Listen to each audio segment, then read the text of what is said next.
जो आपको topic doubt में रहता था सोल्ट वाला, पहले हम वो स्टार्ट करेंगे। जो आपने अभी होमवर्क में जो आप लोगों को सेकंड चैप्टर दिया गया था एसिड बेस एंड सोल्ट, उसमें लास्ट टॉपिक रहता था डाउट में सोल्ट वाला। अभी हम उसको डिस्कस करने वाले हैं और उसमें जो प्रॉब्लम्स रहेंगी पहले उनको सोल्व करेंगे।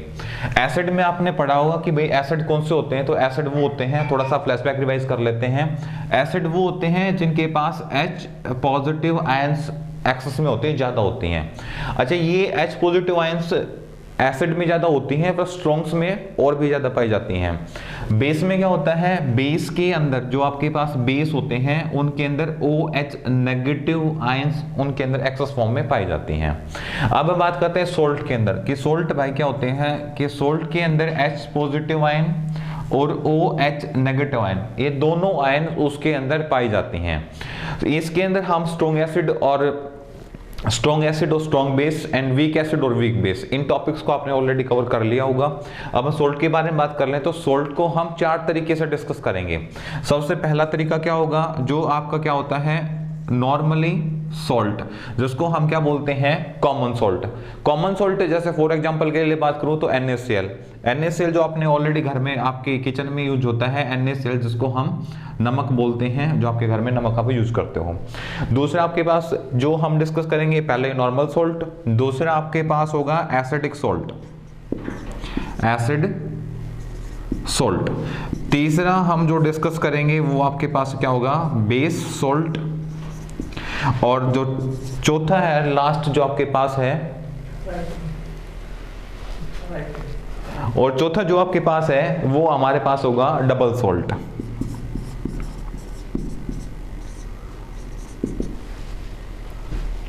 और चौथा आपके पास कौन सा है डबल सॉल्ट। तो इसके अंदर सबसे पहले हम बात करते हैं नॉर्मल सॉल्ट के बारे में। तो नॉर्मल सॉल्ट क्या होता है कि जो आपके पास H पॉजिटिव आयन जिसके अंदर पाए जाते हैं, नॉर्मल सॉल्ट जो आपके पास होता है ये क्या करेगा, एक पोलो एटॉमिक कंपाउंड है जिसके अंदर ये कंटेनिंग करता है H एटम को, यानी कि जिसके अंदर हाइड्रोजन एटम का प्रेजेंस होना जरूरी है।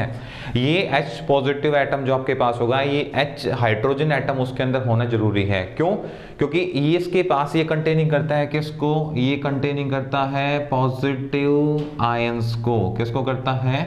पॉजिटिव आयंस को। ठीक है, जिसको हम किसके नाम से जानते हैं नॉर्मली सॉल्ट के नाम से। फिर हम बात करते हैं एसिडिक सॉल्ट। तो एसिडिक सॉल्ट के अंदर सबसे बड़ी बात क्या है कि ये एक पॉली एटॉमिक, जो एसिडिक सॉल्ट होता है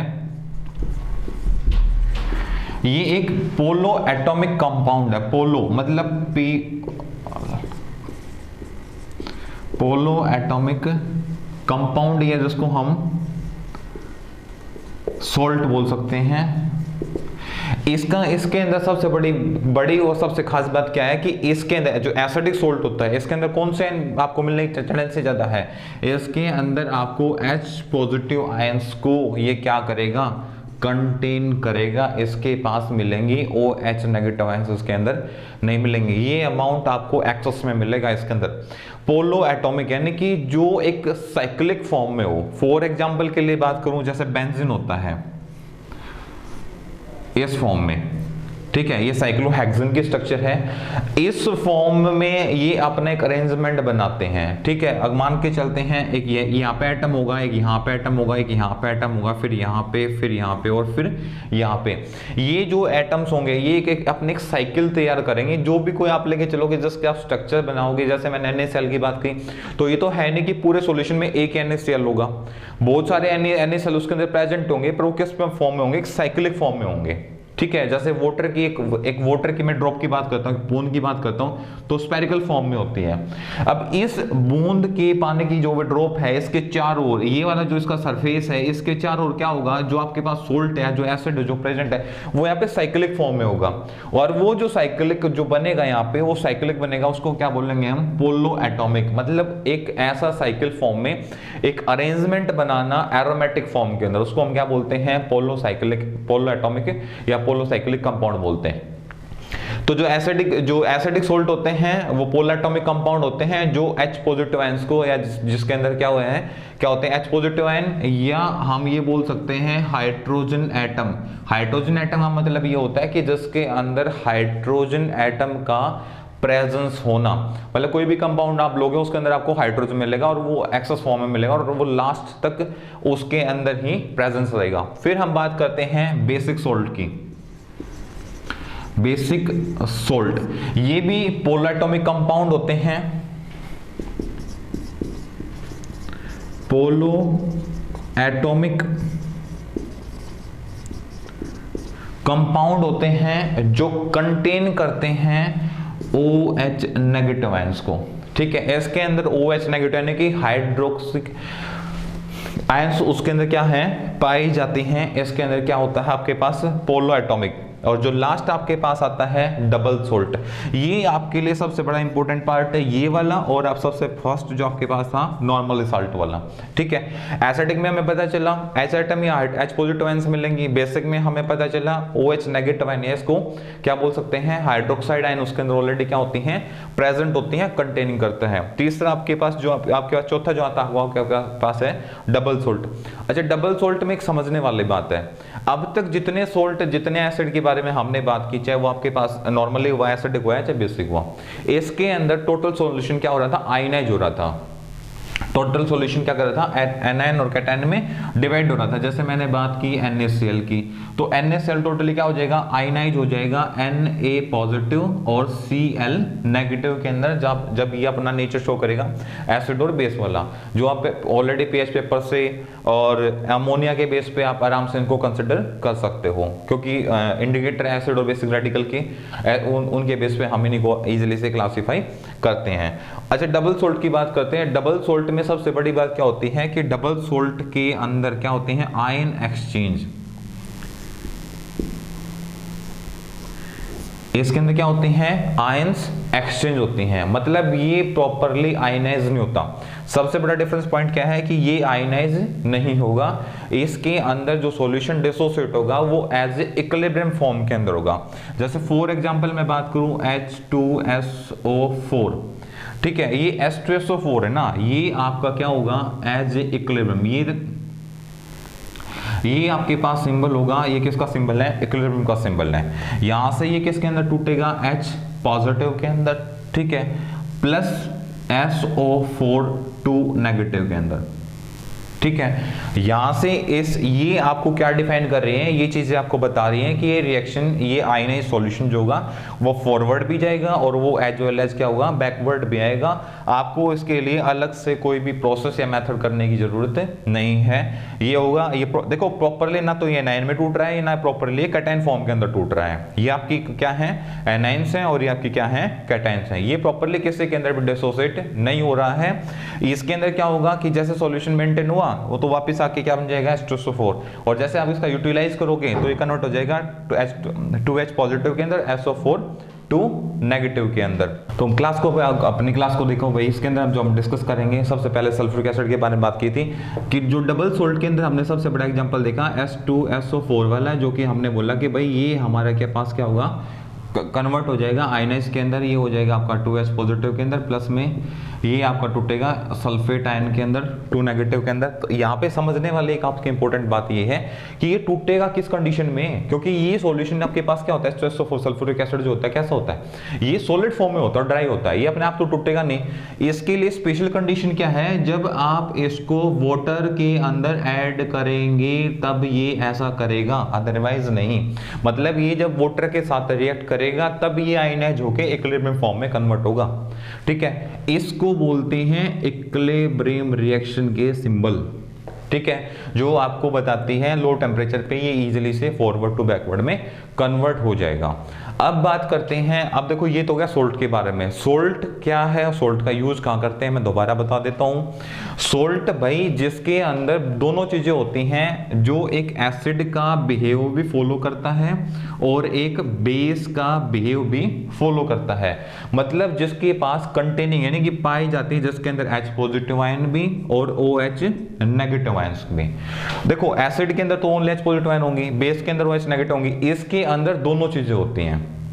यूज कहां करते हो, तो नॉर्मली ट्रिक फॉर्म में बता देता हूं कि इसका यूज हम वहां करते हैं जहां एक केमिकल रिएक्शन के अंदर हमें ये नहीं पता होता कि इसके अंदर हमें सोल्ट की जरूरत है, या इसके अंदर हमें एसिड की जरूरत है, या इसके अंदर हमें बेस की जरूरत है। तो वहां पे रिएक्शन को बैलेंस करने के लिए, रिएक्शन को न्यूट्रलाइज करने के लिए हम उसके अंदर क्या करते हैं, हम उसके अंदर सोल्ट ऐड कर देते हैं। और जैसे ही हम उसके अंदर सोल्ट ऐड करते हैं तो हमारी रिएक्शन ऑलरेडी बैलेंस हो जाती है। बैलेंस होने का रीजन क्या, मतलब वो प्रोडक्ट आपको मिल जाता है। क्यों?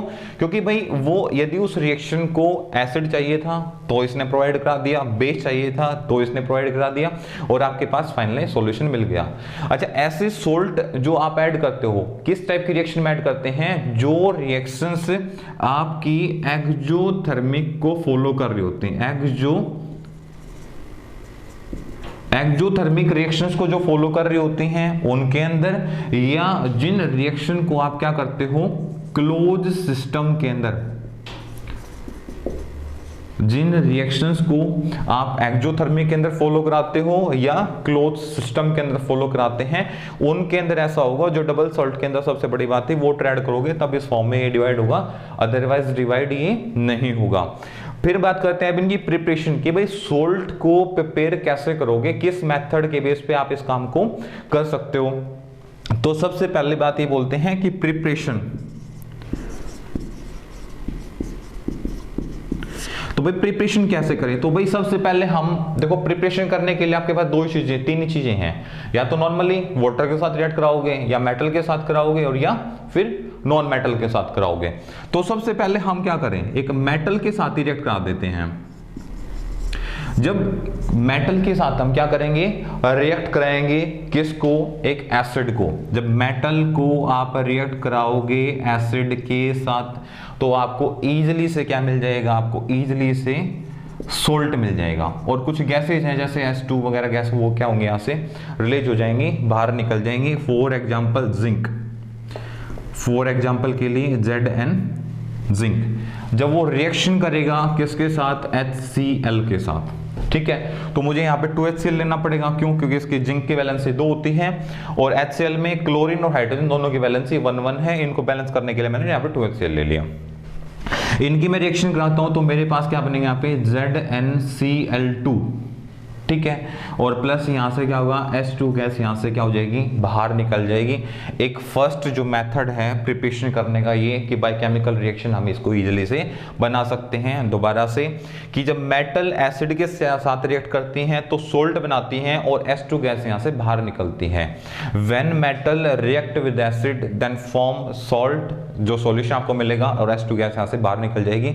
एग्जांपल के लिए जिंक ZnHCl के साथ रिएक्ट करेगा तो ZnCl2 प्लस में H2। फर्स्ट आपके पास ये प्रोसेस हो गया, ठीक है।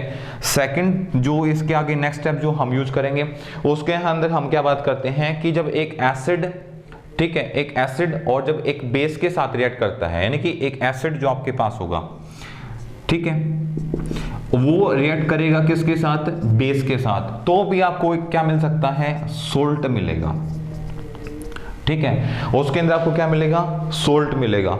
अब इसके अंदर कोई भी आप एक सॉल्यूशन ले सकते हो, कोई भी एक आप रिएक्शन कंप्लीट कर सकते हो। आपको पता है कि एसिड कौन से होते हैं और बेस कौन से होते हैं, क्योंकि ऑलरेडी आप डिस्कस कर चुके हो। जब उनको आप रिएक्ट कराओगे, ठीक है, तो आपको क्या मिलेगा, सोल्ट मिलेगा। एग्जाम्पल के लिए हम बात करें Na और Cl, बहुत सिंपल सा एग्जांपल लिया मैंने यहाँ पे।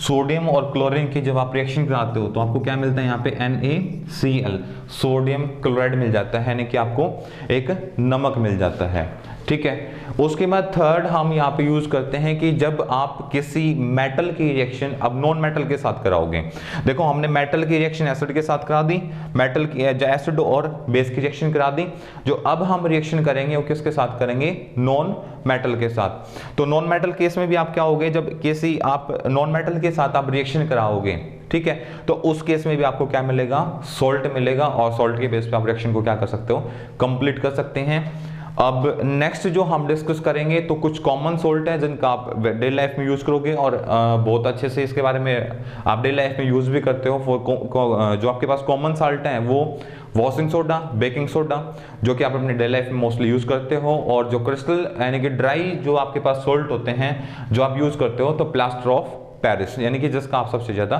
जो प्लास्टर ऑफ पेरिस का आपको पता है कि जो ऑर्थो वगैरह के जो डॉक्टर्स वगैरह होते हैं वो भी यूज़ करते हैं, या जो प्लास्टर पेंट वगैरह करने में भी आप जो प्लास्टर करते हो घरों के अंदर, उसके अंदर भी सबसे ज़्यादा यूज़ किया जाता है। अब कुछ बेसिक बातें मैं यूज़ करता हूँ जो सिर्फ और सिर्फ सोल्ट जो यूज़ करेंगे वाटर के साथ, यानी कि जब आप वाटर के साथ रिएक्शन करोगे, यानी कि वाटर की प्रेजेंस में जो सोल्ट का बिहेव रहेगा वो क्या रहने वाला है, एक बार वो थोड़ा सा और डिस्कस कर लेते हैं कि भाई सोल्ट में जब आप वाटर के साथ जब सोल्ट की रिएक्शन करोगे उसके अंदर क्या प्रॉपर्टी फॉलो करेगा। भाई मेरे पास है वाटर, मुझे इस वाटर के साथ रिएक्शन करानी है, किसकी, सोल्ट की, ठीक है। तो भाई ये सोल्ट रिएक्शन करेगा तो किस किस फॉर्म में रिएक्ट कर सकता है, तो हम यहाँ पे मेनली तो 4 स्टेप को यूज करेंगे, बाकी एक या 2 रिएक्शन होगी, मैं इसके अंदर जो होगी वो ऐड कर दूंगा। देखो सबसे पहली बात कि मैं स्ट्रॉन्ग एसिड को, स्ट्रॉन्ग